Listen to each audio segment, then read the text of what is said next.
Bienvenidos de nuevo a los que vinisteis ayer, los que habéis venido por primera vez hoy. Bienvenidos a este tercer curso de iniciación a la astronomía.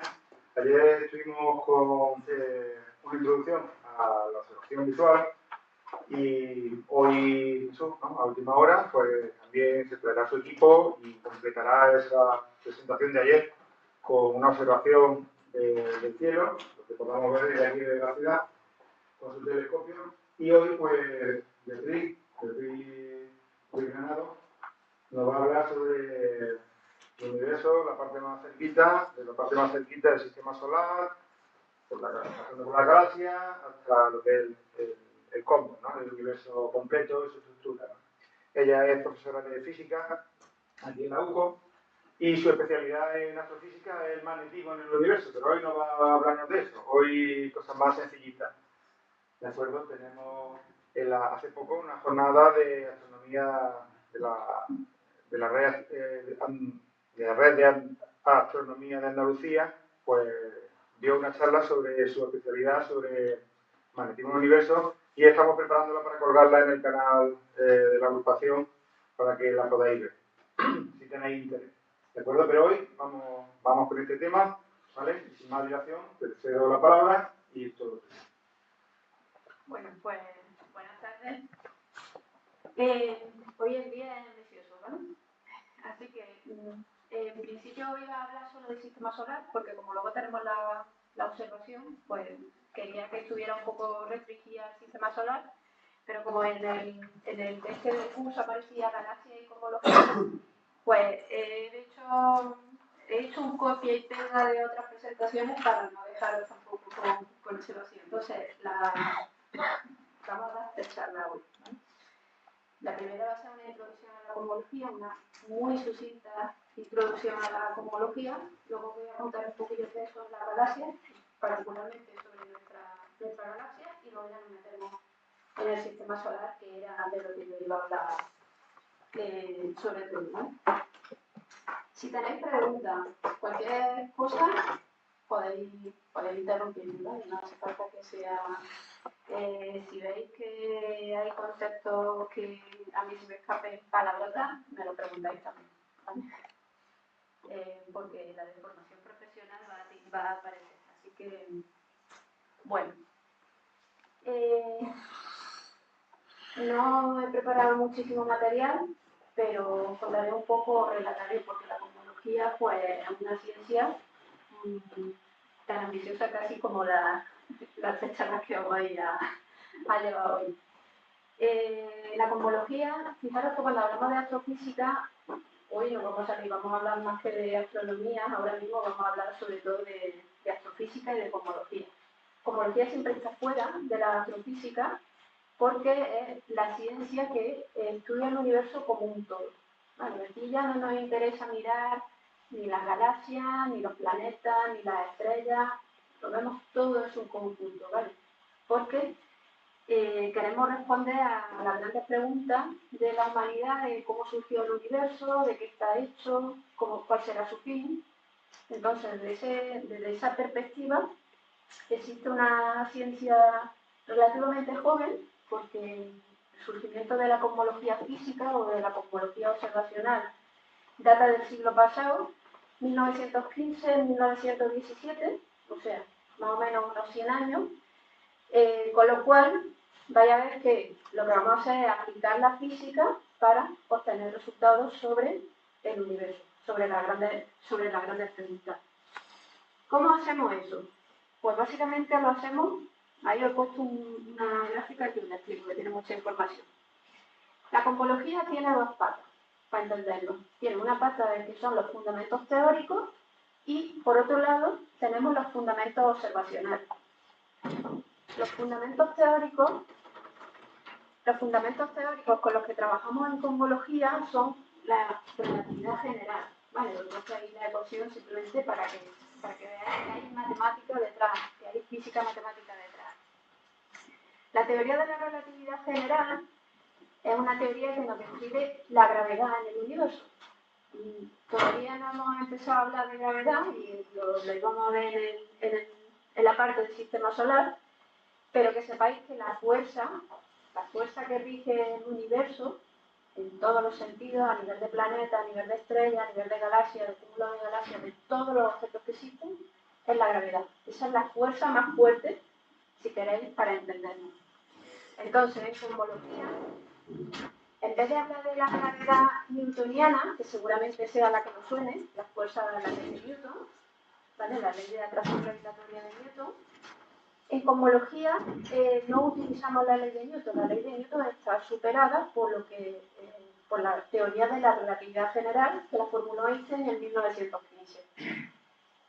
Esta teoría de la relatividad general, básicamente, esta expresión tiene 16 ecuaciones, ¿vale? Ahí es donde lo veis. Y lo que nos dice es la materia y la energía del universo produce una curvatura del espacio-tiempo. Y esa curvatura del espacio-tiempo es la gravedad. O sea, en el contexto de la teoría de la relatividad general, no existe la fuerza de la gravedad, porque la gravedad no es más que la curvatura del espacio-tiempo.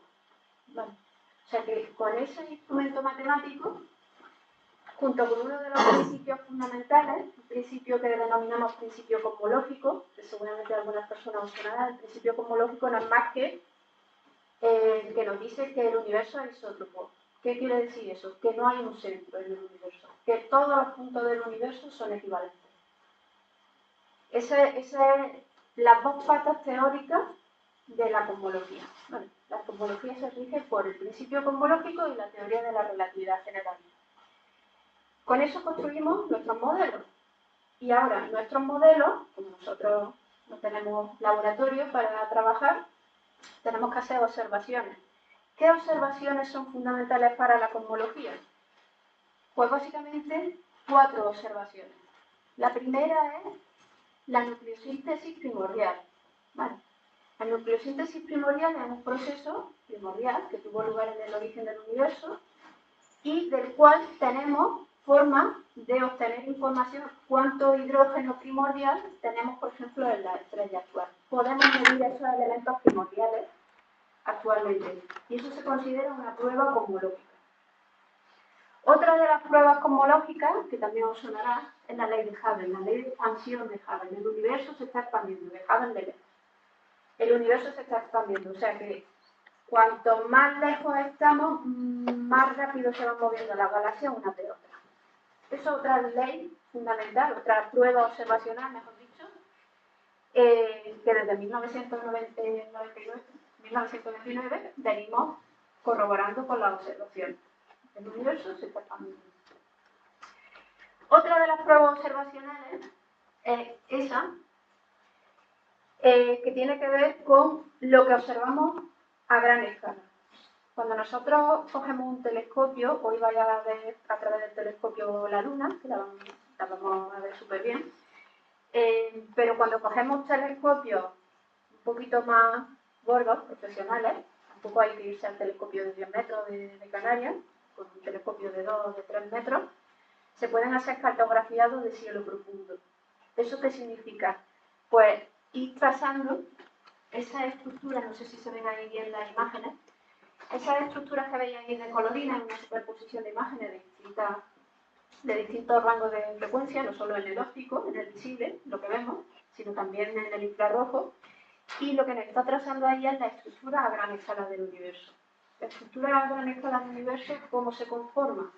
Pues agrupando galaxias, formando cúmulos de galaxias, y esos cúmulos de galaxias forman filamentos, no sé si apreciáis esa estructura como filamentosa, como una especie de estructura fractal. Y eso nos da una idea de cómo es la distribución a gran escala de la materia en el universo. Estamos hablando de cosmología, ¿vale? Os lo recuerdo. Necesitamos pruebas que nos ilustren, que nos sirvan para responder esas grandes preguntas. Y esta imagen el fondo cósmico de microondas, la anisotropía del fondo cósmico de microondas, que es lo que se llama la primera luz del universo, que seguramente también os suene. ¿Habéis visto alguna vez estas imágenes? ¿Todo el mundo ha visto estas imágenes? No. Bueno, pues Esto es una imagen del universo cuando tenía 380.000 años. Bueno, después del inicio del universo, nos vamos a decir Big Bang de nuevo, después del inicio del universo, la materia y la energía y la radiación están acopladas, o sea, no hay luz, y hasta que el universo no se va expandiendo y se va enfriando, no se puede formar esa luz. Y esto es otra de las pruebas cosmológicas de los observables fundamentales que tenemos para hacer cosmología. Con esto, que claro, que hemos dicho relatividad, principio cosmológico, nucleosíntesis, expansión, estructura a gran escala, fondo cósmico de microondas, con esto somos capaces de hacer modelos del universo y decir de qué está hecho, cuál es el origen, cómo evoluciona y cuál puede ser su final. O sea que imaginad la ambición y el trabajo que tiene esto detrás. Obviamente, pensad que el universo ahora mismo tiene 14.000 y pico millones de años. Eso quiere decir que hay muchas partes del universo que no vemos. ¿Vale? ¿Cómo hacemos para conectar, por ejemplo, esa primera luz del universo con esto? Esto es un universo cercano, esto es estructura local. Esto es cuando el universo tenía 380.000 años, esto es cuando el universo tiene 14.000 millones de años. O sea, ahí, digamos, una distancia en tiempo enorme ahí. ¿Qué hacemos? ¿Cómo somos capaces de llegar aquí, darle a la película para adelante y reproducir esas observaciones? Pues lo hacemos con simulaciones. Os lo he puesto ahí como otro elemento fundamental de la cosmología a día de hoy. Básicamente lo que hacemos es hacer modelos, hacer simulaciones, comparar con nuestros observables y aquellas regiones. Para verificar el modelo tenemos que ser capaces de explicar esa anisotropía y tenemos que ser capaces de explicar eso también.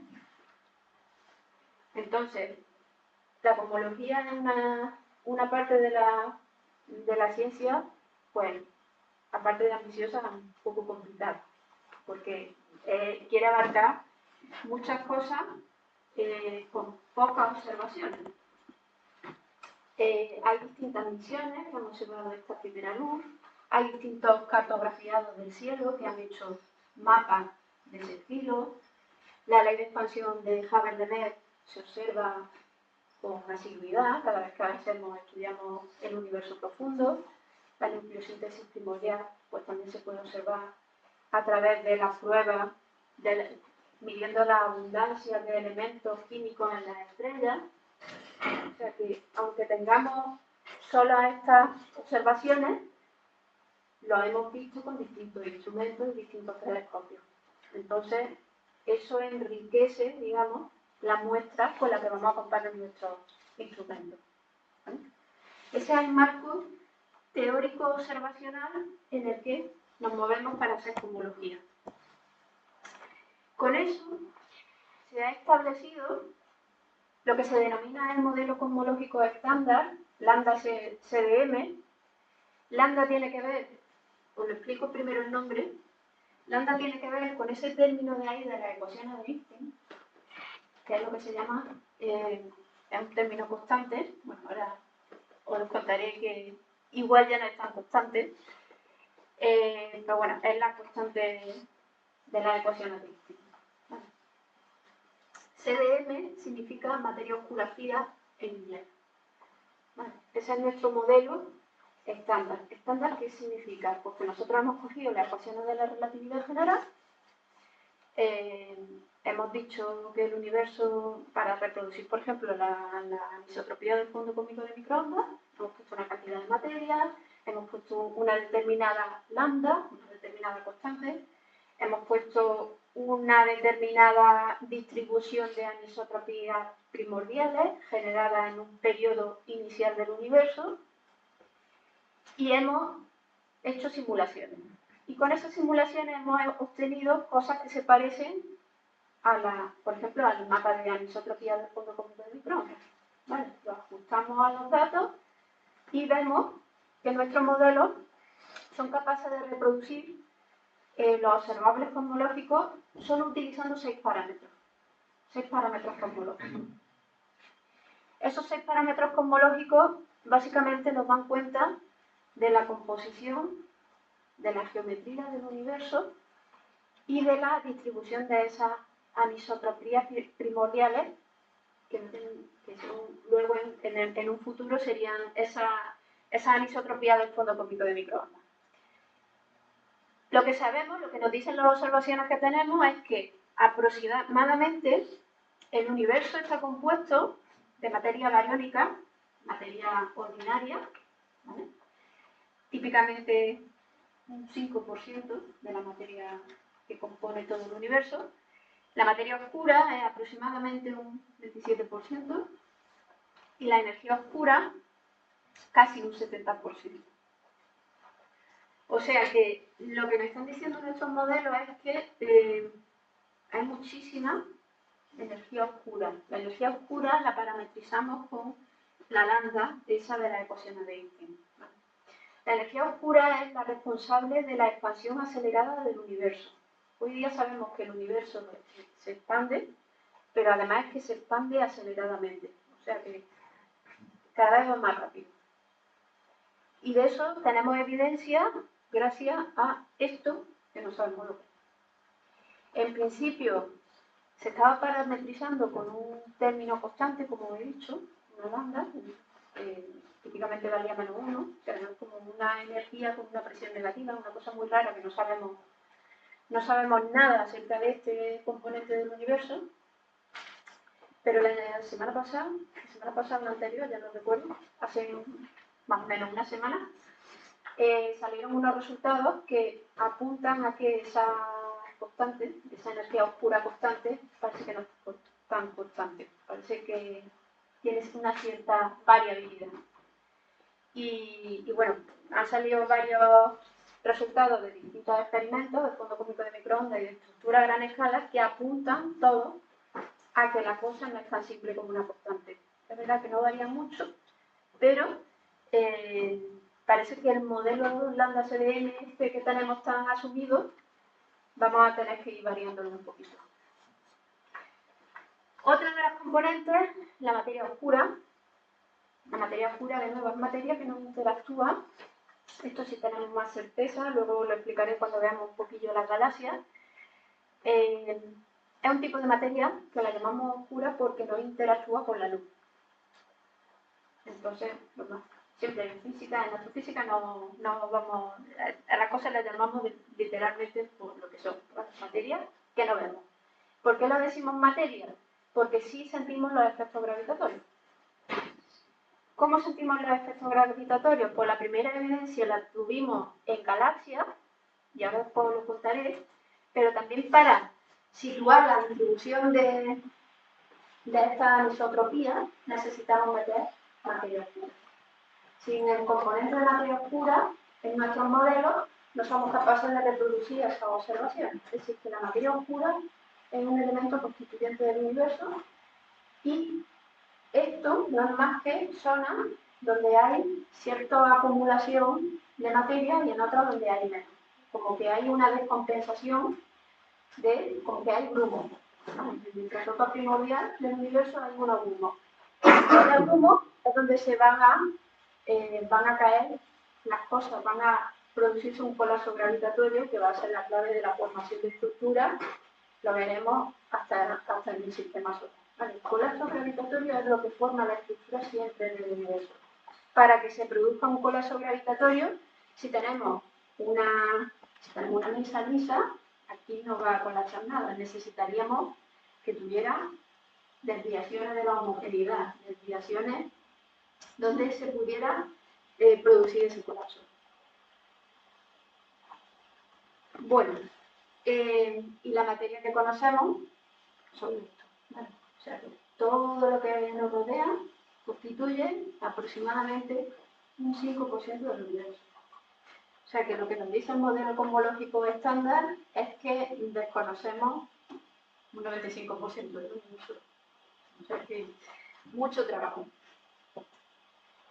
¿Qué más nos dice el modelo? Pues nos habla sobre el origen y evolución del universo, como lo he dicho antes. El origen del universo Esta es la historia térmica del universo. Esto es una diapositiva que ofrece la Agencia Espacial Europea y que se construyó a partir de los datos del satélite Planck, pero sigue, o sea, está vigente a día de hoy, da igual cómo lo construyamos. Tenemos nuestro origen del universo y fijaros, aquí, hasta que se forma la radiación cósmica de fondo, 380.000 años después del origen, aquí lo que ocurre es fundamentalmente una cosa que llamamos inflación, que la necesitamos, la tenemos que meter, siempre nos han dicho, el origen del universo es el Big Bang. El Big Bang no es el origen del universo, no puede ser, porque el Big Bang lo que me decía era que teníamos una masa homogénea de alta densidad, alta temperatura que explotaba, y entonces se expandía. Esa expansión, esa explosión fue lo que hizo a los astrónomos buscar el fondo cósmico de microondas, porque el fondo cósmico de microondas significa que es un fondo, un remanente que baña el cielo en todas direcciones, pero con una temperatura uniforme. Y eso es lo que, no me quería enrollar mucho aquí, eso es lo que encontramos. El fondo cósmico de microondas es un fondo de 3 Kelvin aproximadamente. Miramos donde medimos 3 Kelvin, una temperatura que está cerca del cero absoluto. Claro, con el Big Bang, con esa homogeneidad, no formamos estructuras. Teníamos que buscar esas desviaciones de la homogeneidad, que son las anisotropías del fondo cósmico de microondas. Y esas anisotropías se forman en lo que se llama el periodo inflacionario. En el periodo inflacionario lo que ocurre es una expansión acelerada del universo, no tiene nada que ver con la expansión acelerada de la que hablamos hoy, es una expansión acelerada que lo que hizo es desconectar zonas que anteriormente estaban.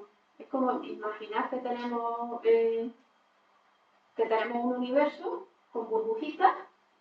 En principio, las propiedades de esas burbujitas en promedio van a ser las mismas.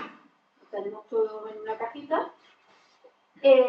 Y lo que ocurre con la inflación es que de repente los separamos rápidamente y nosotros lo que esperamos es que esas burbujas se desconecten. O sea, no, es como si nunca hubieran estado juntas. ¿Vale?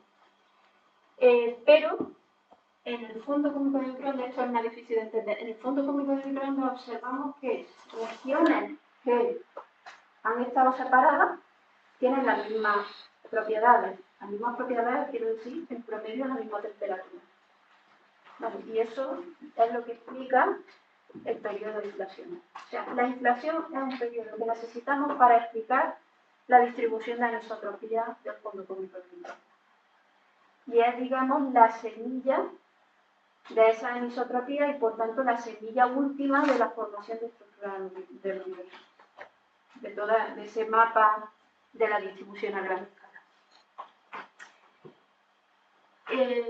Bueno, el modelo ya no solo nos explica ese punto inicial, sino que nos explica ya todo, hasta la formación de estructura última de lo que nos rodea, ¿vale? Lo que nos rodea nuestra galaxia, el resto de galaxias, todo lo que son universos, observaciones al cielo profundo. Fijaros que hay muchas cosas que no sabemos, no voy a contar las cosas que no sabemos, aparte de la energía oscura que no sabemos lo que es, la materia oscura que no sabemos lo que es, hay muchísimas etapas aquí de las que no tenemos información. Por ejemplo, todo lo que hay aquí no tenemos información, porque aquí, en esta parte, no tenemos luz. Como no tenemos luz, no podemos hacer mucho. ¿Qué es lo que estamos esperando? Pues detectar, por ejemplo, un fondo cósmico de neutrinos, porque los neutrinos se desacoplaron en este momento de la creación del universo, entonces el día que podamos detectar neutrinos primordiales, será como si detectáramos una luz de neutrinos. Bueno, luz de neutrinos porque no es luz, obviamente. Y otra cosa que pasan en estos instantes, sobre todo en el periodo inflacionario, es que se generan unas ondulaciones del espacio-tiempo que el día que la detectemos también nos está dando información de partes donde no podemos observar curvas.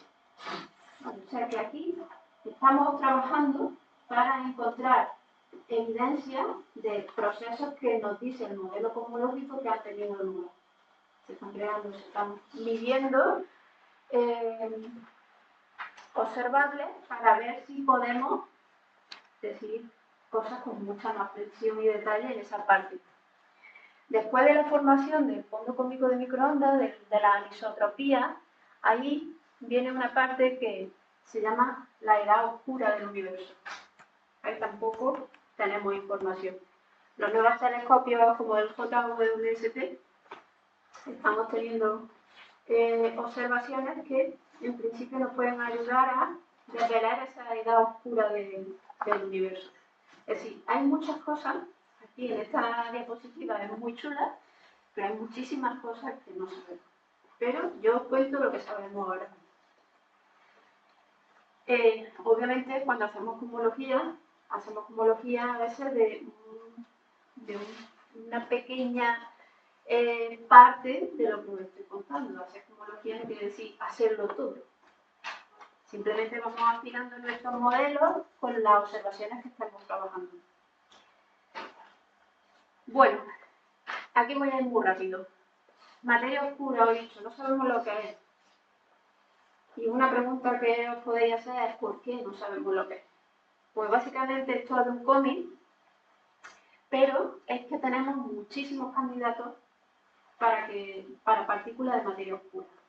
Muchísimos candidatos que significan, pues desde partículas subatómicas hasta agujeros negros. O sea, tenemos una escala de masa gigante. Entonces, buscar la partícula o lo que es la materia oscura es difícil. A pesar de que hay mucho esfuerzo tanto en la comunidad de astrofísica y cosmología como en la comunidad de alta energía, somos los que somos, tenemos una limitación técnica y obviamente de financiación para estudiar todo el rango de masa que pueden ser potenciales candidatos a materia oscura, que es difícil encontrarlo. Ahí algunos ponen la analogía de un borracho que se le caen las llaves cerca de una farola, pero en la zona oscura y solo la busca donde tiene la farola, y las llaves se han podido. O sea, estamos mirando en unos rangos de masa muy pequeños para todo el rango que tenemos. Ahí como una publicación de todas las posibilidades de candidatos de materia oscura. Ya esto sí ya no es cómic real. Y hay alguna más, o sea que va desde los microscópicos hasta los macroscópicos. O sea que, ¿existe la materia oscura? Sí. ¿Terminaremos sabiendo lo que es la materia oscura? Sí. Ahí creo que, no, que hay un consenso unánime en toda la comunidad de las dos disciplinas de alta energía y cosmología que sabemos que terminaremos sabiendo lo que es la materia oscura. Sin embargo, no os puedo decir sobre la energía oscura, no os puedo decir lo mismo. No está muy claro que lleguemos a saber lo que es en un horizonte de tiempo razonable, a no ser que haya algún caso de serendipia. Bueno, lo que sí os puedo decir, la evidencia de la existencia de la energía oscura es la observación de las supernovas de tipo 1A, que supongo que la parte de estrellas os contarán, no sé quién dará parte de estrellas. Antonio dará algo, ¿no?, sobre la luz. Ya os contará seguramente lo que es una supernova 1A, si no se lo preguntáis a Antonio. Fondo cósmico de microondas y la reestructura a gran escala. Estos son tres observables que nos dan muestras, que nos muestran que el universo se está expandiendo aceleradamente, ¿vale? Y por tanto necesitamos esa energía oscura.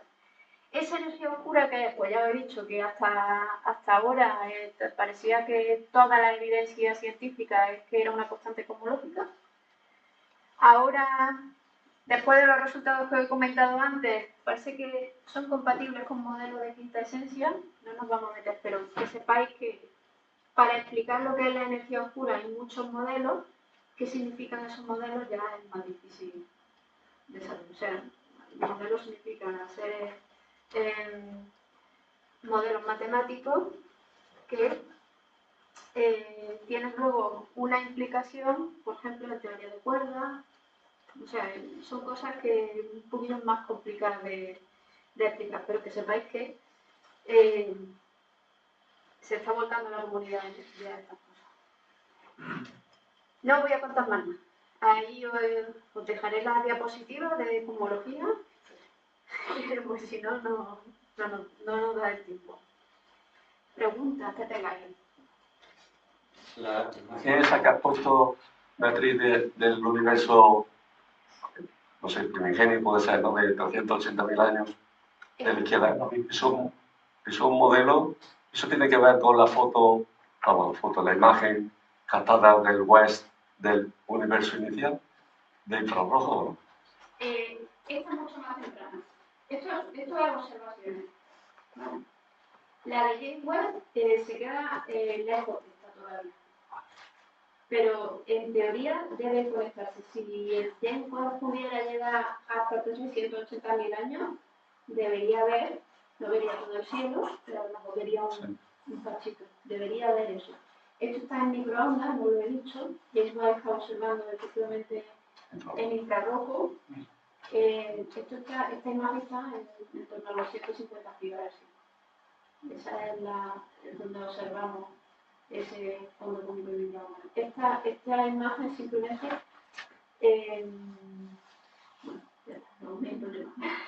Y la constante que refería de Einstein, porque Einstein modificó eso y fue reacio con el descubrimiento de la expansión de Hubble, ¿no? Sí. ¿Esa es la misma constante cosmológica? Esa constante fue la que, lo típico que dice Einstein, cuando Einstein se equivocó, él metió esa constante para que el universo fuera estático, que no se expandiera, y resulta que a día de hoy nos explica la expansión acelerada del universo. Sí. Yo quería preguntar, tú has dicho que las anisotropías se producen durante la inflación cósmica, pero no sé si yo tenía entendido, o a lo mejor en realidad lo mismo que lo he las anisotropías surgían de la incertidumbre cuántica en el inicio, en el Big Bang, entre comillas, surgían las incertidumbre cuántica y después era la inflación la que las modificaba, pero no era la causa de las mismas. Las fluctuaciones cuánticas de vacío se producen en inflación. Ah, pero se producen debido a la inflación o en la inflación. En el periodo inflacionario es cuando se producen esas fluctuaciones. Depende del modelo que cojan. Cuando hablo de inflación, hablo de paradigma inflacionario. Hay 100 y pico modelos de inflación. Depende del modelo de inflación que se coja, lo sitúa antes después. O sea, no es que haya una discrepancia, que simplemente a lo mejor estamos hablando de modelos distintos. Inflación hay muchas, ¿vale? No solo hay un modelo. El que yo te digo es que en inflación se produce esa distribución de anisotropía y se amplifica. O sea, las propiedades del vacío empiezan a actuar durante la inflación. Antes de la inflación, el universo es homogéneo, perfectamente. Es que depende, y además lo verás. Hay diapositivas en que inflación da el origen del universo, directamente. Hay otra diapositiva, aquí no está claro, ¿vale? Inflación te dice que es esto, ¿vale? Yo lo interpreto como que es el origen del universo. Hay otros modelos que te dicen origen del universo, inflación azul. Entonces, yo que había leído sobre el origen del universo, por una parte, y inflación a partir de este tiempo. Inflación se produce justo en el límite, o sea, si es algo que podemos estudiar con la física, tiene que estar fuera del tiempo de plan.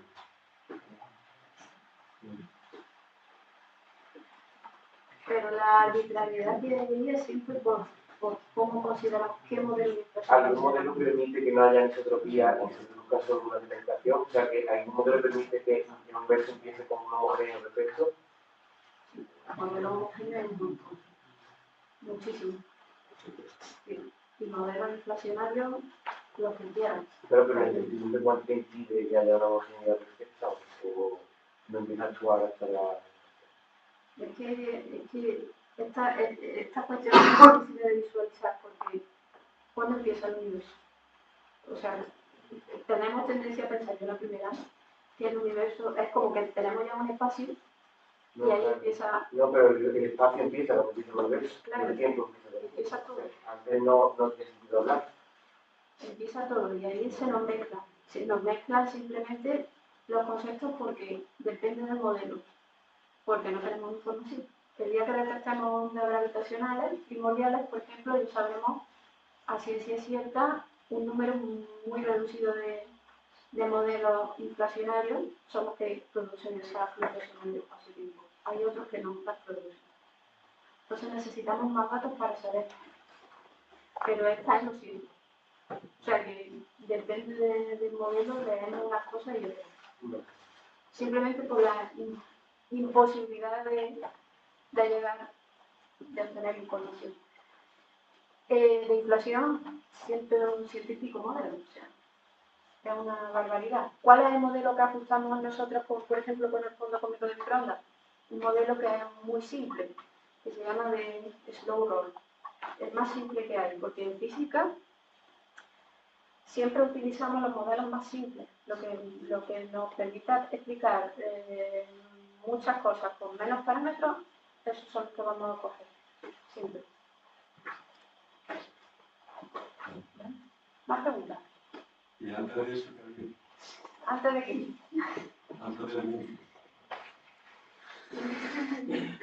Es que yo creo que Stephen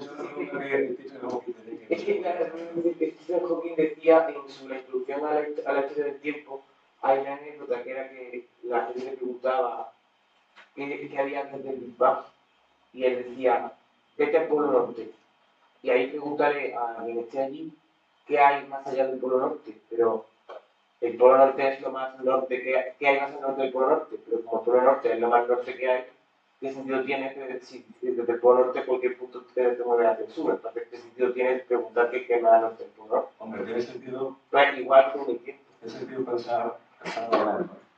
No sé qué tal. Que de la nada, porque como no hay nada. Pero ya la pregunta de la nada surge algo. Claro, pero si hay tiempo, o sea, si el tiempo empieza en el Big Bang, ¿qué significa decir que hay antes? Si la palabra antes ya lleva el tiempo implícito, la palabra antes no la podemos usar. Lo que pasa es que esa es lo que decía Hawking para rehuir la pregunta que siempre hacían. Eso depende, esto ya depende de la persona a la que le pregunte. Es verdad que hay muchos modelos que sí, que suponen que a lo mejor el inicio de este universo es el final de otro. O estamos en una burbuja de multiuniverso. O sea, hay un montón de modelos distintos. Lo que nos dicen con las observaciones que tenemos hoy día, que todo surge, si eso viene de que había antes, que ahí ya entra en el terreno especulativo, entra dentro de la ciencia también, porque hay especulación en ciencia, precisamente en estos instantes hay muchísima especulación, pero no... A lo que sí es cierto que el universo tendrá un fin. Fin va a tener. Eso es más creíble. ¿Cuál va a ser el fin? No lo sabemos. Porque el fin puede ser la muerte técnica del universo, que eso es lo que apunta a este modelo. O sea que todo, como se está expandiendo, al expandirse todo se va enfriando, se enfriará, se apagará el sol, se apagarán todas las estrellas, viviremos rodeados de cadáveres estelares y planetarios. Y esa es una de las posibilidades. Otra de las posibilidades es, si los parámetros cosmológicos variasen un poco, otra de las posibilidades es que, como se está expandiendo aceleradamente, llega un momento que colapse otra vez en un mismo punto y sea un Big Crunch, ¿no? Y a partir de ahí hay también posibilidad de que eso sea el inicio de otro universo, es decir, en cuanto al fin, tanto el principio como el final del universo, hay mucha especulación. Lo que nos dice el modelo con los datos es que va a ser una muerte térmica. Por ahora, ya os digo que hace 2 semanas cambiaron un poquito el resultado ¿Por qué van a cambiar los resultados? Porque como las observaciones que tenemos son relativamente recientes, relativamente, ¿no?, de los años 90, el universo se empezó a estudiar desde el punto de vista físico, años 70, años 80, pero sobre todo 90, 2000. O sea, tenemos muy pocos datos, estamos aplicando muchas cosas, seguramente las cosas previsiblemente no van a ser tan simples y nos saldrán más preguntas y más posibilidades de dar respuestas más concretas a lo que estoy preguntando seguramente. Si os parece, decir, vamos a avanzar, seguir avanzando, ¿no? Nos metemos con la galaxia. Si acaso, si tenéis más preguntas, más adelante hacemos otro turno, ¿vale? Y bueno, en cualquier momento, por supuesto, como Beatriz os ha dado permiso, podéis interrumpir y preguntar cualquier duda que tengáis sobre la marcha. Yo voy a, con esto también voy, que la cosmología es lo que más me gusta, y ahí me voy a parar. Os voy hablando un poquito, pero de galaxias. Bueno, la galaxia, nuestra galaxia, la galaxia hay casi tantas como cada vez que miramos con el telescopio, no hay dos galaxias iguales, es lo que quiero decir. Hay miles de galaxias y prácticamente todas son distintas una de las otras. Si bien han habido ciertos intentos por clasificar las galaxias, el primero fue Hubble, precisamente hizo una clasificación de galaxias. No sé si la tengo aquí, pero ahora después os comento. La Vía Láctea, la habéis visto, ¿no? ¿Habéis visto alguna vez esta banda? Sí, ¿no? ¿Todo el mundo? Bueno, pues esta es desde el tema.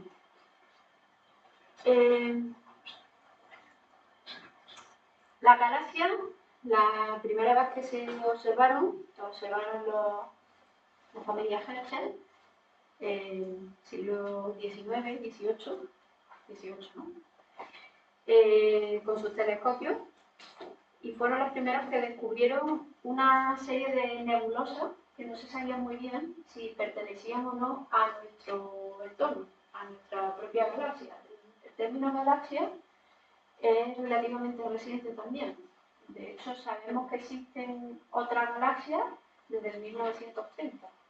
En 1930 hubo una cosa que se denominó el Gran Debate en astrofísica, y era dilucidar con observaciones si las nebulosas que inicialmente observaron estos hermanos pertenecían a nuestra galaxia o estaban fuera de nuestra galaxia, es decir, eran otros mundos.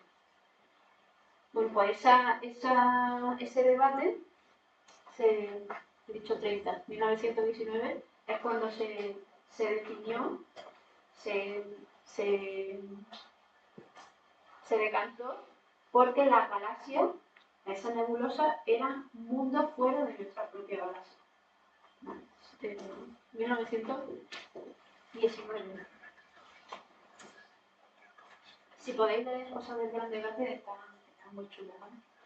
Bueno, ¿qué es una galaxia? Pues una galaxia, os lo he puesto ahí, una galaxia es un sistema ligado gravitacionalmente. Otra vez nos aparece la gravedad. Esto es una imagen de una galaxia observada con el telescopio. Fijaros que todo lo que hay ahí, aunque las fotos las vemos quietas, son imágenes súper chulas, las cosas están siempre en movimiento. Las galaxias están rotando. Bueno, ahora hablamos un poquito más de lo que es la componente. Tienen aproximadamente galaxias tipo la nuestra. Bueno, nuestra galaxia es una galaxia espiral, como la que hemos visto antes. No sabemos muy bien todavía cuál es la forma exacta de nuestra galaxia porque estamos dentro de la galaxia. Entonces, observar la forma, los brazos espirales, es muy difícil.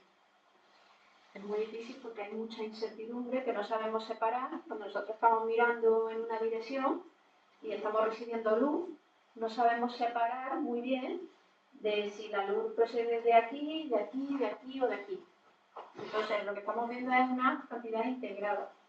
Tenemos que ideárnoslas con distintas técnicas para poder separar algunas, poder decir, pues de la luz que estoy recibiendo, parte viene de las estrellas. Las estrellas están aquí, con otras técnicas complementarias para poder distinguir, digamos, la superposición de luz que recibimos. Bueno, estrellas tenemos en una galaxia espiral como la nuestra, 100.000 millones de estrellas, prácticamente. Tenemos luego un disco gaseoso, las estrellas se distribuyen en un disco y se distribuyen también en un bulbo. Ahora lo veremos un poquillo más en detalle. Tenemos gas, tenemos polvo, ¿vale? Tenemos campos magnéticos y tenemos materia oscura. Estos son los componentes de una galaxia espiral. Hay galaxias que en una galaxia espiral tenemos estrellas jóvenes y viejas, ya os contarán un poco los tipos de poblaciones de estrellas que nos encontramos. Hay galaxias que tienen más gas, hay galaxias que tienen menos gas, galaxias que tienen más polvo, menos polvo, es decir, hay una cantidad de combinaciones. Lo que sí siempre tenemos, si tenemos luz, si la observamos la galaxia, es porque tenemos estrellas y gas, en mayor o menor cantidad, y materia oscura. ¿Vale? Siempre tenemos esto. Medir el polvo y los campos magnéticos, pues depende. O sea, no es que no podemos decir que no los tengamos, pero a veces depende de lo lejos de la galaxia, es difícil medir determinados componentes. Pero si la estamos observando, al menos luz que producen las estrellas, seguro que tiene. Bueno, esto es una reconstrucción de cómo creemos que es nuestra galaxia. ¿Qué es lo que tenéis ahí? Pues tenéis una parte central. Creemos que tenemos una barra. Hay galaxias espirales barradas y otras que no son barradas. La nuestra parece que sí, que es barrada. Y tenemos tres brazos espirales. El brazo de Perseo, el brazo de Norma y el brazo de Senda. Tres brazos y algunas, depende de la publicación que miréis, algunas veces todavía hay gente que considera que hay dos brazos espirales. O sea que simplemente os lo menciono para que sepáis la complejidad que tiene determinar exactamente cuántos brazos espirales tiene nuestra galaxia. Y a veces 3 y a veces 4. El de forma es raro verlo. Vale, oscilan. No sabemos muy bien. ¿Cómo están distribuidas los componentes que hemos visto antes? Pues os he dicho, tenemos un disco galáctico. En ese disco tenemos tanto estrellas como gas como polvo. El polvo y el gas forman parte del medio interestelar, de lo que hay entre las estrellas. Generalmente el gas está en un disco más aplanado y las estrellas están en un disco más grueso. Bueno, conviven, pero están en distintas, digamos que están distribuidos de manera distinta. En el centro tenemos un bulbo de estrellas, aquí nada más que hay estrellas. Luego tenemos cúmulos globulares, estrellas más viejas. Las estrellas jóvenes están en el disco porque hay gas, y en el gas es donde se forman, a partir del gas es donde se forman las estrellas.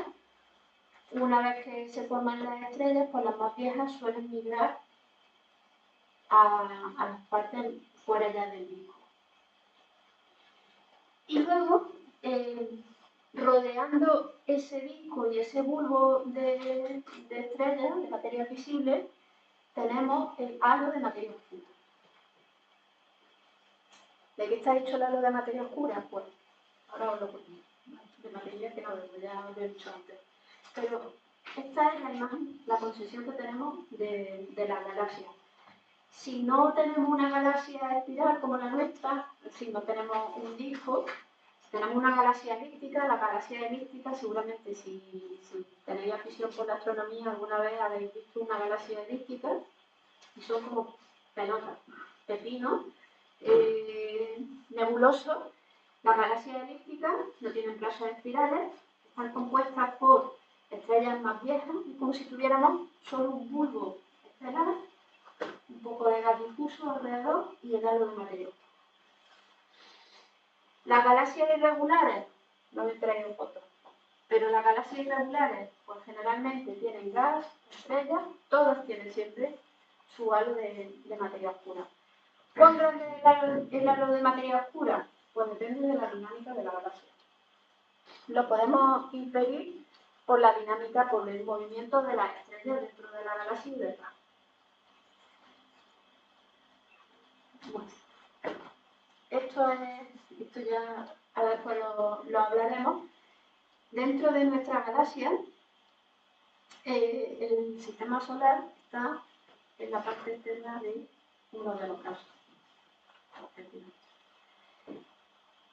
Más o menos a 8 kiloparsecs, ahora después veremos la unidad de aquí, os lo he puesto así un poco raro, ahora después en la presentación del sistema solar veremos un poquillo la unidad de parsecs. A unos 8 kiloparsecs, cuando estamos en galaxia hablamos de, típicamente son kiloparsecs las distancias en las que hablamos.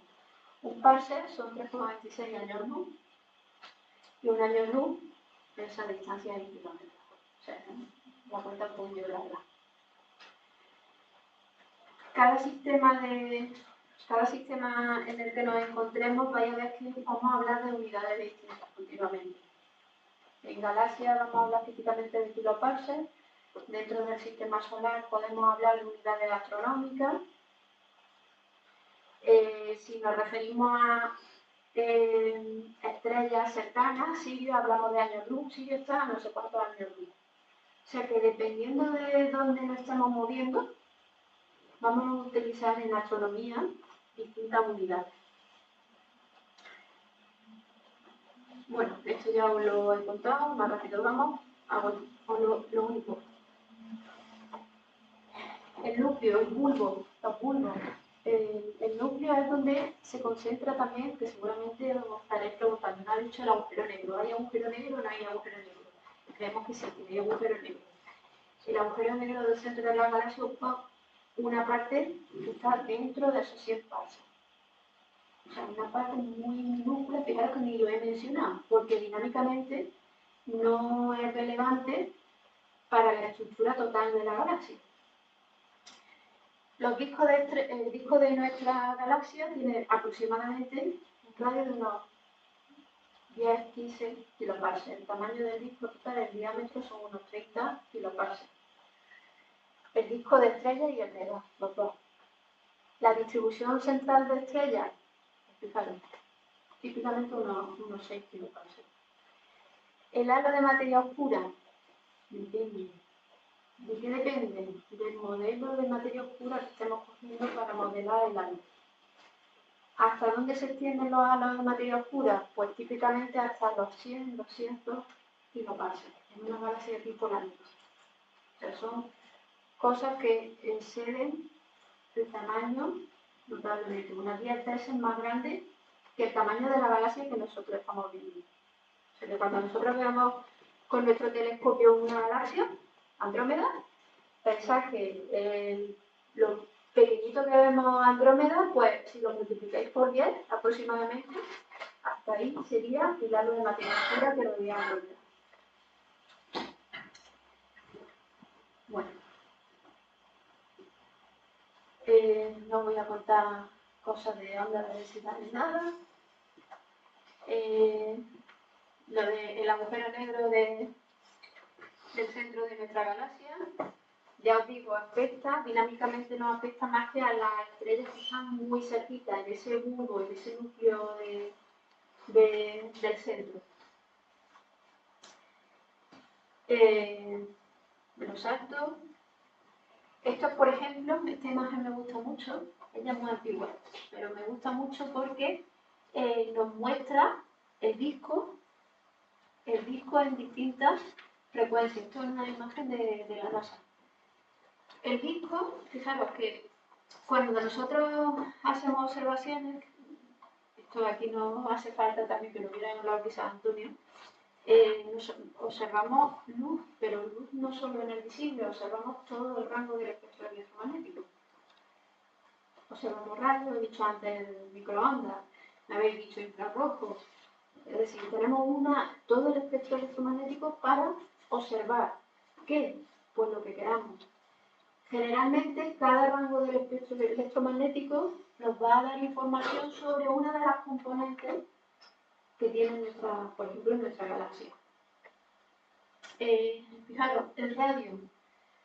Radio, esa frecuencia de radio nos está marcando una determinada componente de gas. Fijaros que en este caso el gas se concentra, esto está como si fuera esto el centro de la galaxia, ¿vale? Cuando hablamos de galaxia, hablamos de coordenadas galácticas, que tampoco habéis visto astronomía de posición todavía. Yo ahí tirando, haciendo spoilers de absolutamente todo. El hidrógeno neutro, fijaros que con el hidrógeno neutro es con lo que observamos la existencia de materia oscura. Fijaros que el disco de hidrógeno neutro se extiende prácticamente a lo largo de todo, prácticamente y más allá de todo lo que vemos de la galaxia. Aquí de nuevo estamos muestreando otra determinada componente de gas. Me he puesto las distintas componentes de gas, ahí la H2. Infrarrojo nos muestrea las estrellas, las poblaciones de estrellas. Los distintos infrarrojos. En estas anillas se ven ahí un poquito, el infrarrojo cercano se distingue ya los puntitos. En el gas no se distinguen puntitos porque es gas y aquí sí estamos muestreando estrellas. En el visible también vemos estrellas, lo que pasa es que en el visible pues tenemos absorción, por eso se ven nubes negras delante. El gas que está delante de las estrellas está absorbiendo la luz de las estrellas y entonces no está emitiendo, es visible, por eso lo vemos negro. En rayos X y en rayos gamma, lo que estamos trazando son fuentes superenergéticas que ocurren dentro de nuestra galaxia, por ejemplo, explosiones de supernovas. Es decir, que, fijaros, con todo, observando el centro de nuestra galaxia, el plano de nuestra galaxia, en distintas longitudes de onda, podemos sacar mucha información sobre nuestra galaxia. Imaginaros sin estar dentro de la galaxia, observamos Andrómeda. Andrómeda en radio, Andrómeda en óptico, en infrarrojo. Podemos sacar muchísima información y por eso tenemos mucho conocimiento dentro de lo que cabe, de las distintas galaxias que nos rodean, sobre todo de las galaxias cercanas, porque ahí sí podemos ver las distintas zonas del espectro electromagnético. Y ahí sí podemos analizar toda esa luz. Eso quiere decir que en galaxias que estén lejísimos, que sean galaxias tempranas, por ejemplo las que observa el Hubble o el James Webb, quiere decir que, por ejemplo, esas galaxias que están emitiendo en infrarrojo no tengan emisión en radio.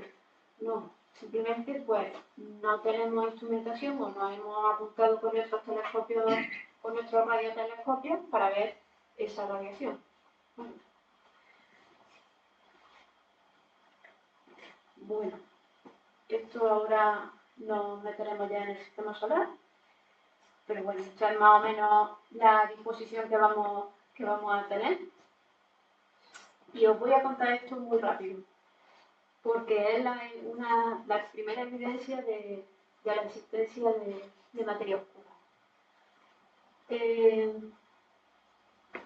Esto lo contará Antonio, seguro. O sea, con la luz, estudiando la luz, podemos ver que las cosas se están moviendo. ¿Cómo? Estudiando el efecto Doppler. Eso seguro que os lo va a contar Antonio maravillosamente. Ahora me vais a tener que hacer un pequeño acto de fe y decir, con todo lo que lleváis ya de acto de fe de todo lo que os estoy contando. Las cosas se mueven y se mueven no despacio. Por ejemplo, aquí os he puesto en promedio, ¿vale? No son datos finos. Las estrellas del bulbo de la parte central de la galaxia rotan a velocidades de unos 100 km por segundo. O sea, no van lentitas.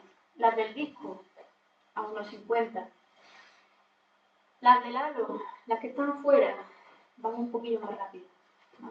Pero típicamente las velocidades de rotación de las estrellas dentro de nuestra galaxia son típicamente unos 100 km por segundo. Ya veréis que en astronomía los números, el detalle de los números nos importa poco porque en promedio siempre hablamos un poco en promedio. Bueno, medir la velocidad de rotación de la galaxia nos sirve para estudiar la curva de rotación de la galaxia. ¿Qué es la curva de rotación? Es representar la velocidad frente a la distancia. Hacemos una representación, aquí ponemos la velocidad, aquí la distancia, siendo esto 0, o sea, el centro de la galaxia. Vamos tomando medidas y vamos viendo cómo rotan las cosas. Bueno, Vera Rubin fue de la primera persona en evidenciar la existencia de materia oscura pintando la curva de rotación de la galaxia. ¿Por qué? Porque ella pintó la curva de rotación del gas H1. Habéis visto que antes de la imagen era el que más ocupaba, más franja ocupaba. Bueno, pues ella midió esa curva de rotación del gas H1 y lo que observó es que nosotros estamos viendo la galaxia, o sea, estamos viendo que la galaxia va de aquí a aquí. Cuando nosotros medimos la velocidad de la estrella, si el centro está aquí, ¿vale? La galaxia está dando vueltas, medimos la velocidad de las estrellas, representamos en nuestra gráfica, como la galaxia se acaba, la velocidad de las estrellas y la velocidad del gas debe de caer. Porque si se acaba la galaxia, porque ya no vemos que la galaxia aquí ya hay oscuridad. ¿Vale? Pues Vera Rubin, en vez de medir la velocidad de las estrellas midiendo las observaciones de H1, lo que midió es que el gas, el H1, se seguía moviendo aun cuando la galaxia ya se había acabado. Ya no, o sea, la galaxia acaba aquí y ella seguía midiendo que el gas H1, que es muy débil, ya, se seguía moviendo, más allá del límite del borde de la galaxia, si queremos decirlo así. ¿Vale? Y eso fue la primera prueba de la existencia de que algún tipo de materia tenía que generar que el gas se siguiera moviendo más allá de donde habíamos visto que acababa la galaxia.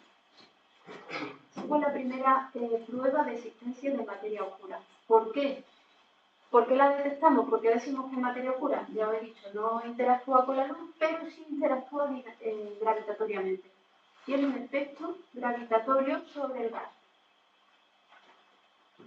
Por eso decimos que sí, que es materia, porque tiene ese efecto gravitatorio. ¿Vale? Claro. Esto es la razón de por qué las estrellas que están en el halo se mueven más rápido, porque debería ser al contrario. Las estrellas que están en el halo sí pueden tener influencia. Sí, la que están fuera. Todo lo que se vea como algún tipo de anomalía siempre, es porque hay algo que no estamos detectando, no lo vemos, pero estamos viendo el movimiento. Se está alterando el movimiento. Casi siempre esto es algo que siempre utilizamos en astrofísica. Cuando hay algo raro, y ahora después en el sistema solar lo veremos, algo es que no hemos visto. A veces es que es verdad que no lo hemos visto, a veces es que no podemos detectarlo, más que de esta forma, gravitatoriamente. Más preguntas. Respecto a la simetría de la galaxia. Si el universo tiene simetría, creemos esférica. O sea, en la expansión se supone que se expande como una esfera, entre comillas, ¿no? Se supone que se expande en todas las direcciones de la misma forma, pero eso no quiere decir como una esfera.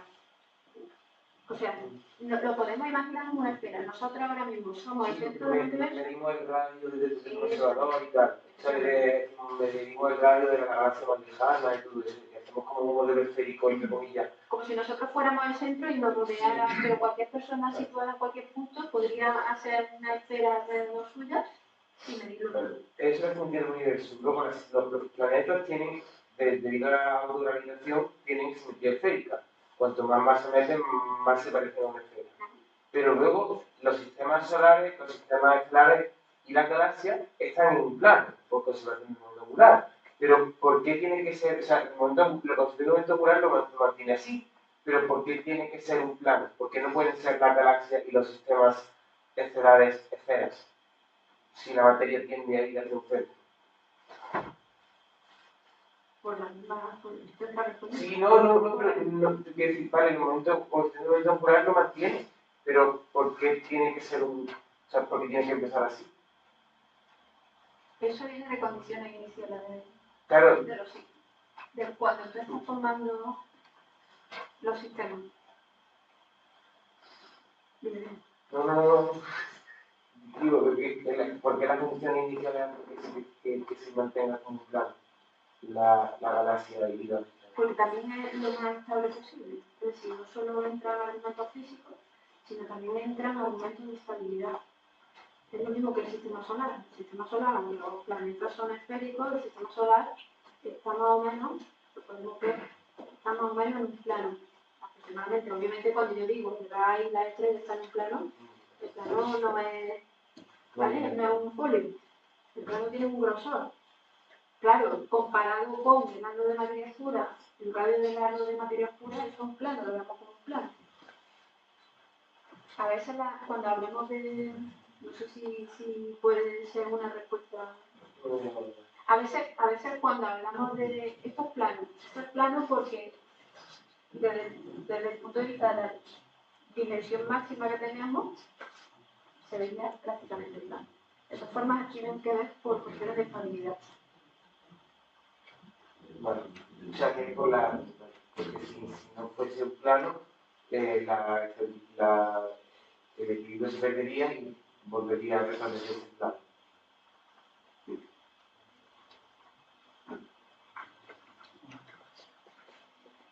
Tiene que ver con la densidad, tiene que ver con unas cuantas cosas que yo para el que me las hago. Si quieres luego hablamos un poquito más en detalle. Vale. Pues estas cosas son muy interesantes. ¿Les llamativos? Todo es esférico aparte porque la esfera es esto se muestra en física, es la forma con el mínimo de energía. ¿Vale? O sea que las cosas tienden en la naturaleza todo tiende a la esfericidad por eso. Bueno, pues galaxias hay muchísimas, hay una fotografía impresionante. Seguro que aquí hay gente con galaxias favoritas. La clasificación de la galaxia no os la voy a contar porque es mentira, pero fue el intento que hizo Hubble a principios del siglo pasado de elíptica. Y claro, estos se ven como pelotas. Aquí ya empiezan a ser espirales sin barra y espirales con barra. Conforme hemos ido teniendo observaciones, hemos visto que cada galaxia casi es de su padre y de su madre, literalmente. Algunas sí se parecen, pero hay una riqueza morfológica que es impresionante. Aquí tenéis alguna muestra. En las irregulares, como podéis imaginar, son de las que más tienen formas chulísimas, poco profesionales. Bueno, me voy a pasar ya a lo que venía a hablaros. ¿Tenéis alguna preguntilla?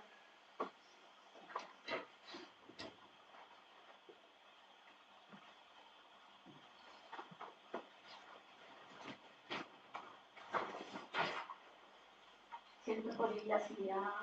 Yo te quería preguntar que por qué se suele hacer la analogía. Esto lo mismo tiene que ver con cómo es lo ¿por qué se suele hacer la analogía de que el universo tiene forma de dos? O sea, tiene forma de lo que es un futuro. Porque esa es una analogía que divulgativamente llama mucho la atención y se suele usar mucho. No sé hasta qué punto. Tiene que ver con pero eso entra dentro de cuestiones topológicas del universo. La topología del universo no se sabe. O sea, lo único que sabemos con las observaciones es que el universo es localmente plano. Vale. Digamos que localmente es en un radio definido. ahí sí que vemos que la distribución de materia aplana, digamos, pero tiene que ver con motivos topológicos de modelos mucho más complicados que no tienen nada que ver con lo que nos dicen los datos por ahora. Estamos haciendo una analogía. Sí, es una forma por explicar las cosas muchas veces. Una simplificación que se da un poquito de... Porque también nos sirve, esa figura geométrica nos sirve también para explicar distintas geometrías y dar bien el juego. Y puede que sea, que tampoco lo sabemos, pero... A veces en divulgación utilizamos muchas cosas que nos generan más dudas que... ¿Alguna cosa más? Aquí hay una parte que ya os digo, no voy a contar. Os he puesto algo de exoplanetas, por eso he puesto yo otro mundo. Si tenéis interés en saber algo de exoplanetas, yo he puesto algunas cosillas muy básicas. Bueno, empezamos. Me voy a saltar cositas. Cosas que ya han salido antes, os he puesto las presentaciones, por supuesto, las pondré un poquito más de sentar, las dos primeras, estas sí más o menos a de sentar, y os las dejaremos para que las tengáis. Cosas que no sé si sabéis o sí, la velocidad de la luz. Sabemos que la velocidad de la luz, ya lo hablará también Antonio, es un límite en el universo. No hay nada que se propague a mayor velocidad que la de la luz en el vacío, que son aproximadamente 300.000 kilómetros por segundo. Eso significa que tenemos una limitación a la hora de observar las cosas, porque la velocidad de la luz es finita y por tanto tarda un tiempo en llegar hasta nosotros. Por eso cuando muchas veces se dice, ¿no?, en astronomía que cuando miramos al cielo miramos al pasado. Es por este motivo. Unidades con las que nos vamos a mover dentro del sistema solar. Fundamentalmente la unidad astronómica. La unidad astronómica es la distancia de la Tierra al Sol. Si nos ponemos a mirar los números, ya nos empezamos a marear. El año luz, lo veréis en los libros, aquí a año luz directamente. Y os he puesto también el parser. ¿Vale? El parser, hemos estado hablando ya dentro de la galaxia, hablábamos de kiloparser. Si hablamos fuera de la galaxia, hablamos de megaparser. Y si nos vamos ya más allá de los tamaños de la cúpula de galaxia y demás, solemos hablar en zeta, en redshift, en corrimiento al rojo. O sea que dependiendo del sistema donde nos estemos moviendo, las unidades, la medida de distancia va a ser una u otra. La medida de distancia en el universo es un gran problema. O sea, saber exactamente dónde están las cosas es muy difícil.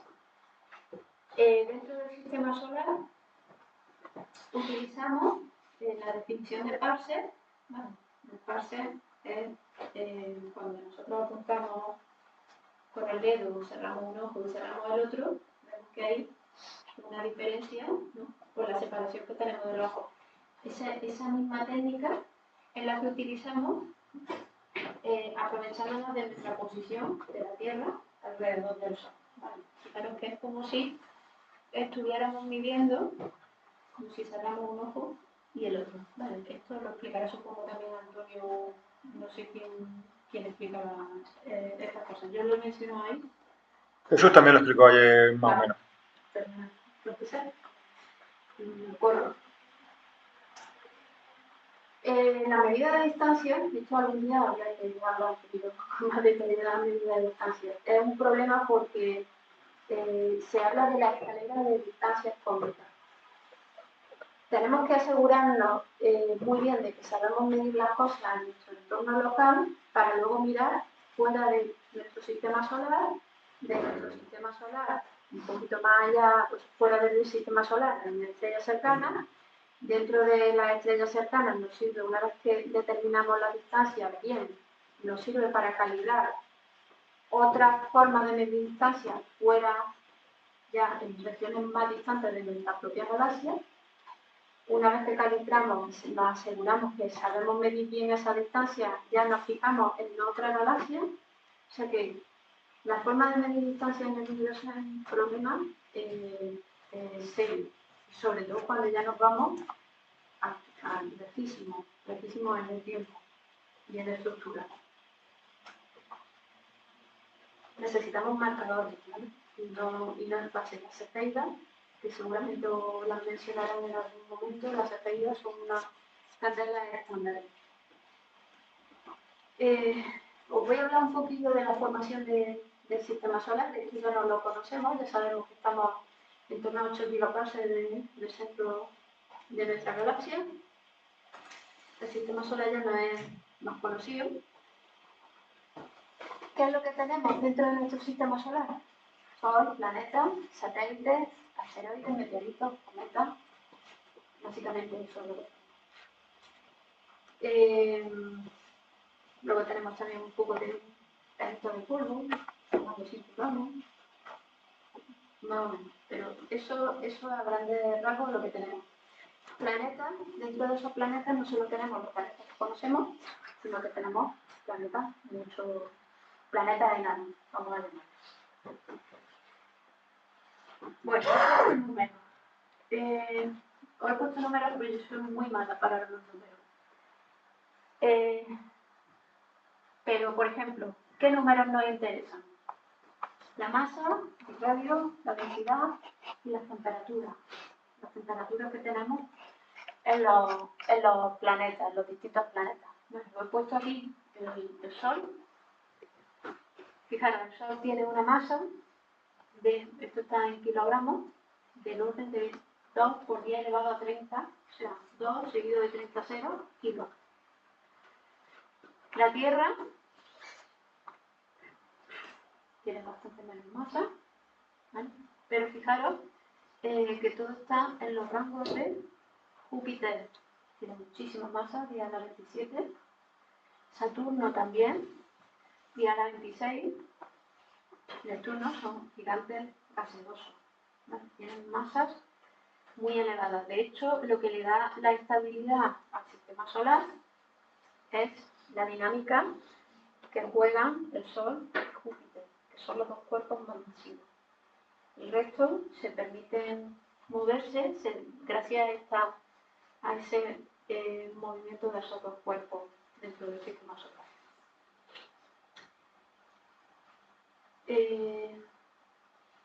Bueno, los radios. El radio de la Tierra, 6.000 kilómetros. El radio de Júpiter, unos diamantes por encima, ¿vale? Son cosas mucho más grandes que nuestro planeta. Las temperaturas son interesantes también. ¿Por qué? Porque, bueno, nosotros tenemos atmósfera,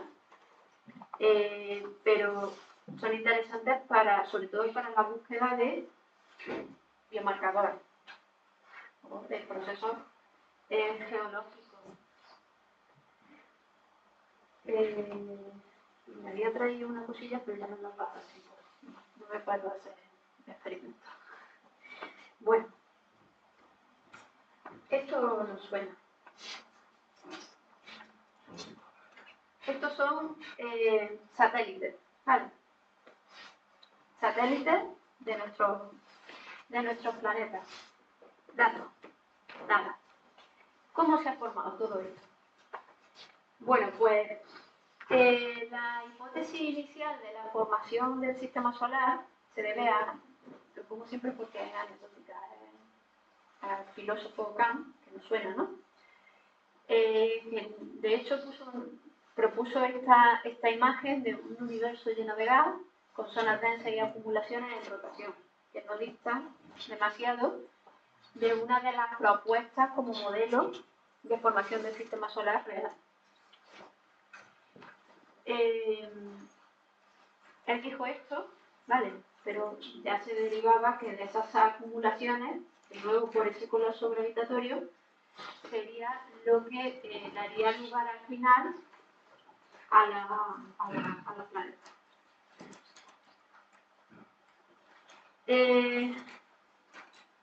La matematización de la propuesta de Kant la hizo Laplace, Y yo creo que este es el modelo que hemos visto, está ahí representado básicamente. Inicialmente, para formar un sistema solar necesitamos una nube de gas que forme las estrellas, y a partir de esa formación de las estrellas, el gas se va diferenciando. Una vez que se forman las estrellas, también hay una diferenciación, y de estos anillos en torno a la formación de las estrellas es donde se van a ir formando las planetas. Esa es la hipótesis nebular que nos han contado en el colegio casi siempre. No vamos a ver el vídeo, lo dejo ahí puesto para que lo veáis. Pero, ¿cuándo se formó el sistema solar? Pues hace unos 4.600 millones de años, a partir de esa nube de gas y de polvo interestelar.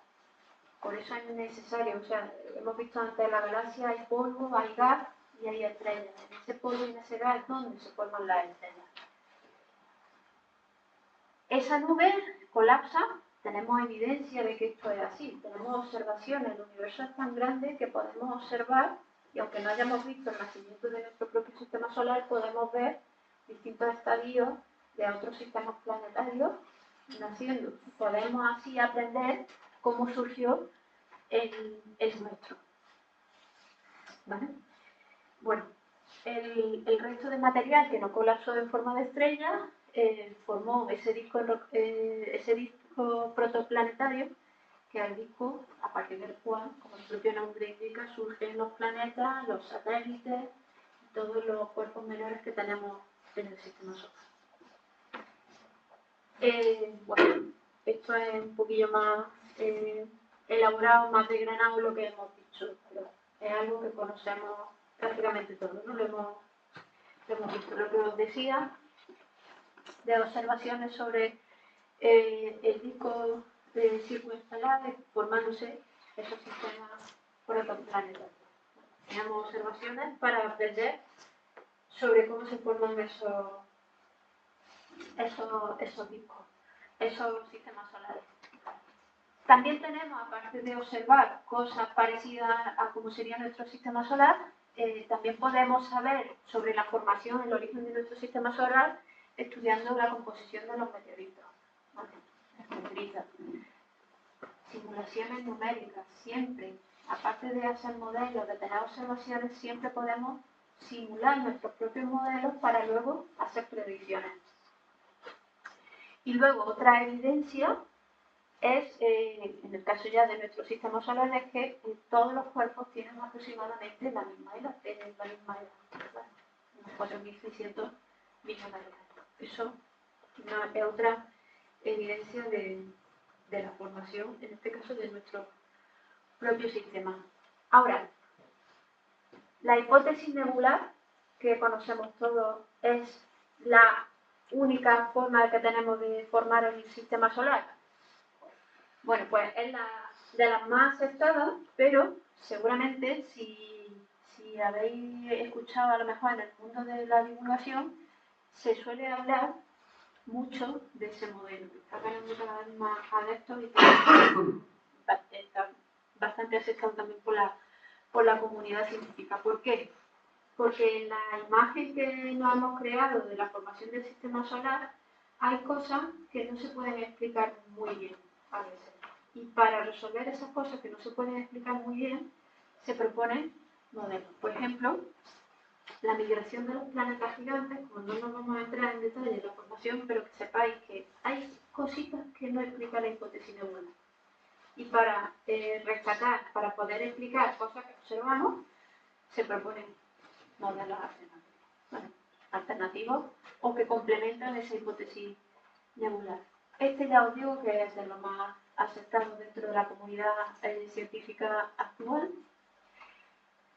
Y en general tratan de explicar ciertas anomalías que ven en un sistema solar. Es decir, que el sistema solar, a pesar de que está tan cerca, sigue siendo un campo de investigación abierto. Bueno, aquí os he puesto una infografía que seguramente conocéis, ¿no? De nuestra estrella, nuestros planetas terrestres, los planetas internos y los y los gigantes gaseosos, ¿vale? Con sus principales satélites debajo.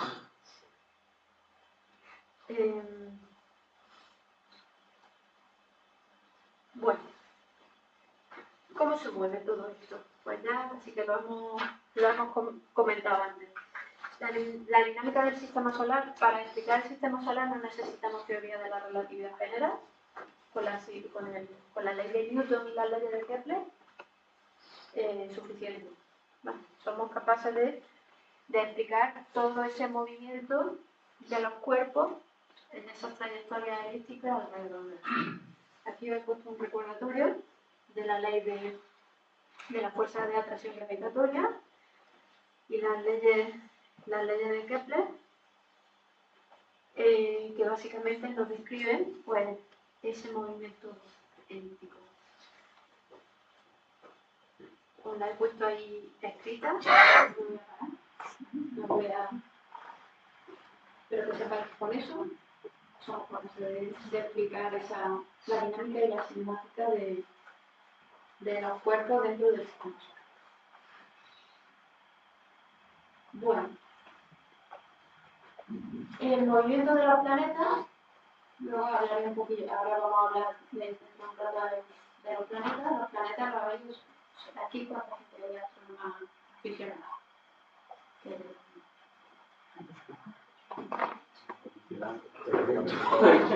¿Habéis visto el movimiento de los planetas? ¿Habéis visto Mercurio? ¿Habéis visto Venus en el cielo? Sabéis que planeta significa errante, ¿no? Y ya los griegos veían que no era el movimiento este perfecto, que es el movimiento retrógrado, que de repente va en un sentido y al cabo del tiempo va en otro plano. Bueno, pues todo esto, eso se explica con la dinámica de Newton.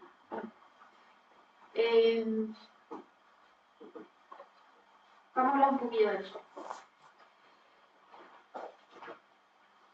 De nuevo, la magnitud de los brillos, todo esto lo va a explicar Antonio. Pero en cualquier caso, el Sol en nuestra estrella es muy brillante. ¿Qué os digo de eso? Que tengo que seleccionar. Está compuesto de todas estas cosas, está en un estado de plasma, el Sol está muy activo, tiene mucha actividad magnética, precisamente por ese estado de plasma. Me lo voy a saltar porque me queda muy poco tiempo.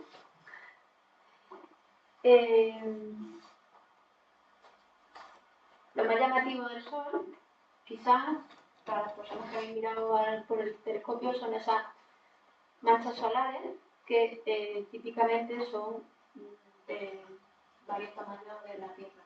Del tamaño de la Tierra, doble o triple del tamaño de la Tierra. El radio de esas manchas solares.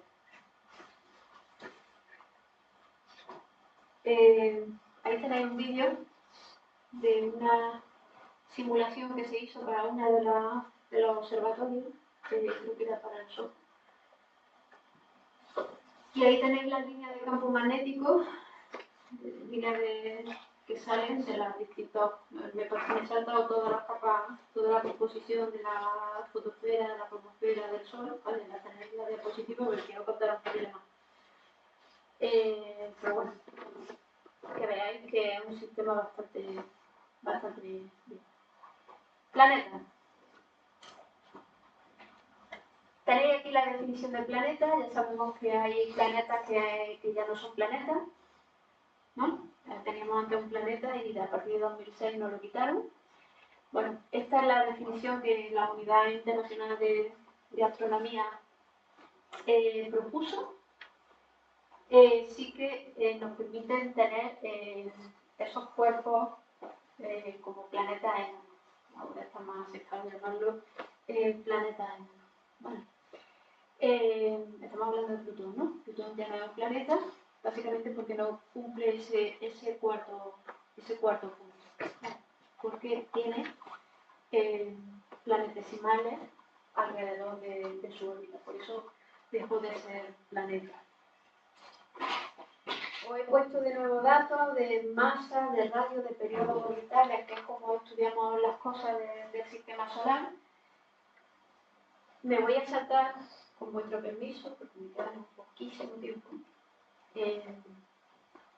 cosas que sabemos de Mercurio, Venus, Marte, la Tierra, son los planetas interiores, son planetas rocosos, densos.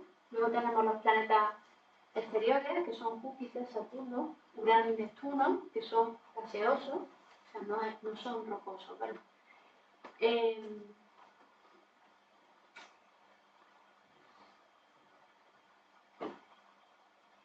Voy a hacer un rápido recorrido por estas características porque son... Sí, ahora después si queréis me preguntáis, ¿vale? Pero es que quiero contaros a lo mejor algo más desconocido del planeta.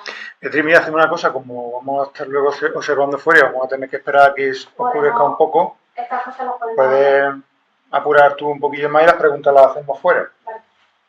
Bueno, de todas formas, de los planetas cercanos, creo que poco puedo decir, sinceramente, porque creo que es una información que tenemos accesible. Entonces, de todas formas, ahora después, si en preguntas me preguntáis lo que queráis, ¿vale? Yo en estas diapositivas lo que había sacado era alguna información de, pues eso, de composición, de cosas que me resultaban más llamativas, ¿vale? Bueno, Marte, ¿por qué no hay vida en Marte? Bueno, por baja, no hay agua, por baja presión. Lo podemos discutir si queréis mientras contamos los telescopios. Cinturón de asteroides, también lo conocéis. Vale, ahora después lo veremos. Esto es la imagen de un asteroide. Júpiter, gigante gaseoso, formado prácticamente por hidrógeno, un 90% casi de su composición, y el resto de helio y en menor medida de metano, de amoníaco y de agua, ¿vale? Ahí tenemos los satélites, los más conocidos, los satélites de Júpiter. Después se pueden ver con el telescopio, no así de bonito, pero se pueden ver los satélites galileanos con cualquier telescopio que tengamos en casa. Saturno. Saturno, lo que más me llama la atención es que tiene una baja densidad, esos anillos que también podemos ver con el telescopio. Urano también tiene anillos, también una composición prácticamente de hidrógeno y helio. Los colores de los planetas Urano y Neptuno son básicamente debido a su composición de metano, sus composiciones azules.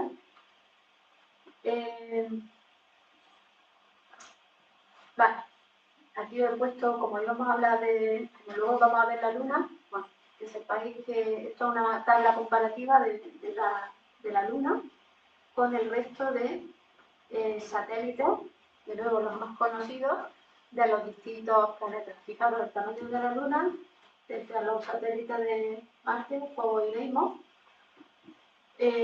los satélites de Júpiter, Europa, también bueno, los tamaños están hechos a escala, ¿vale? Son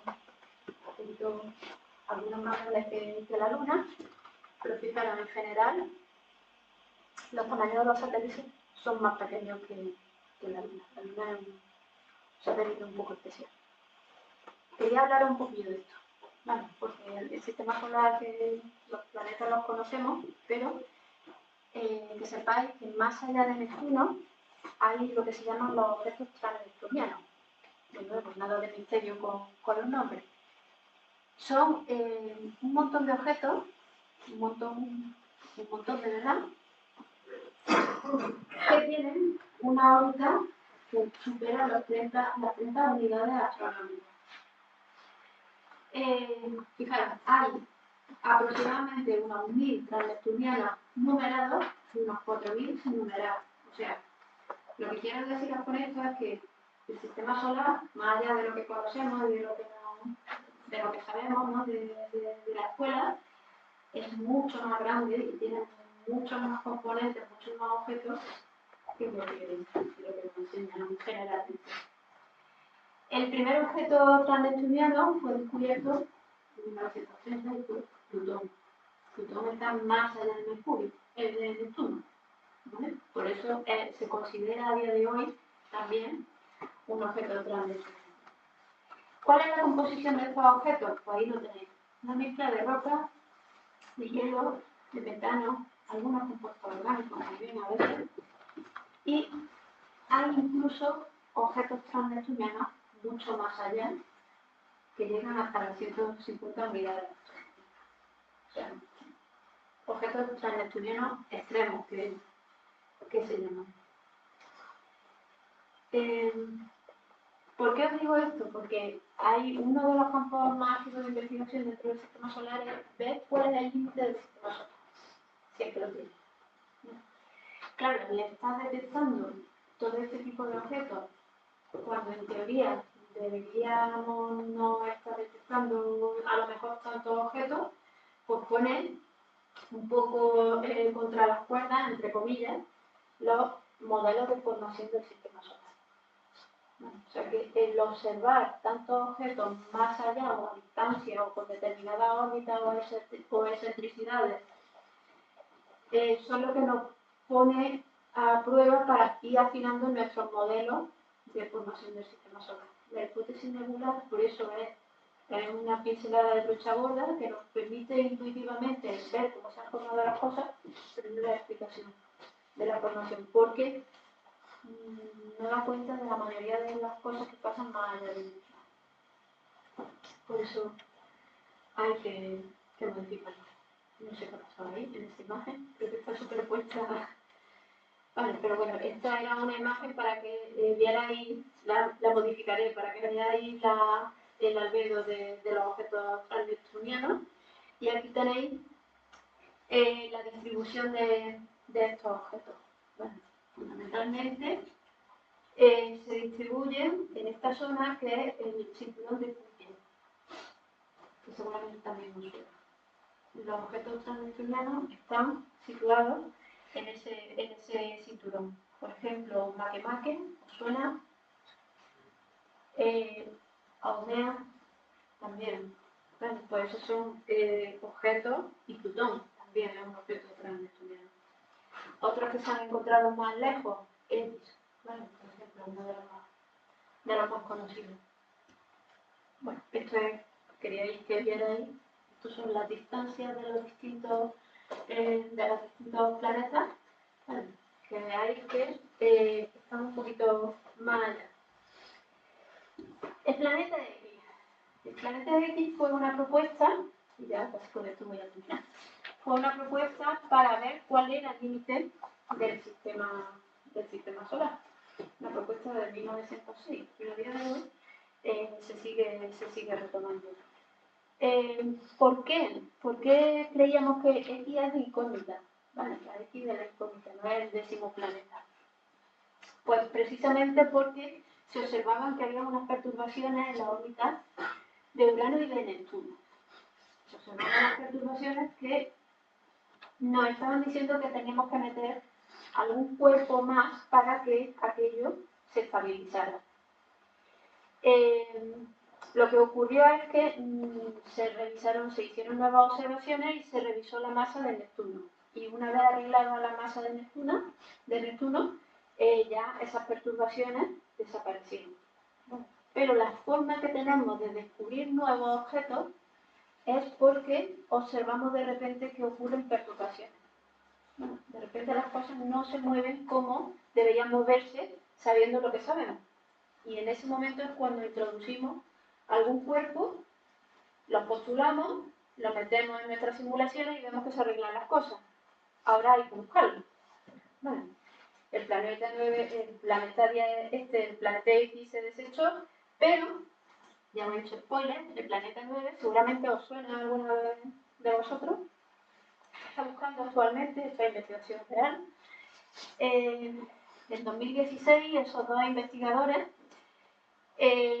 dijeron que debido a las perturbaciones de la órbita de algunos objetos transneptunianos masivos,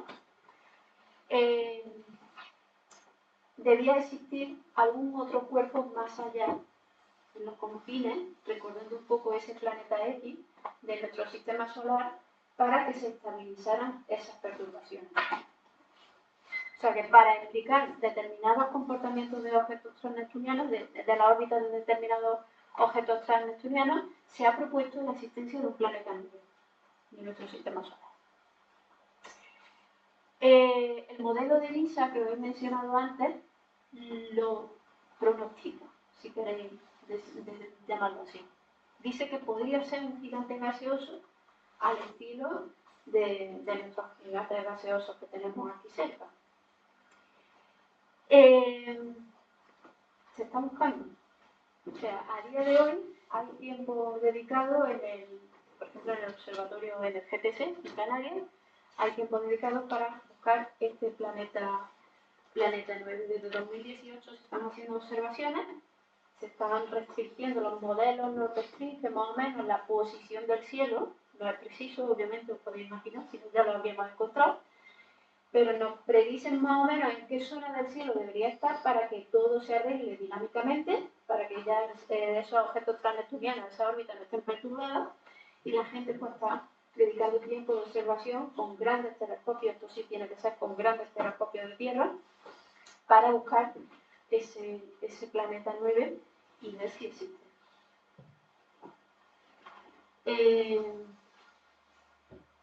Yo creo que lo vamos a dejar aquí. Sí, porque no echa. A las 9 tienen que cerrar esto y se tienen que ir a casa los conserjes. Vale, pues muchas gracias, Beatriz.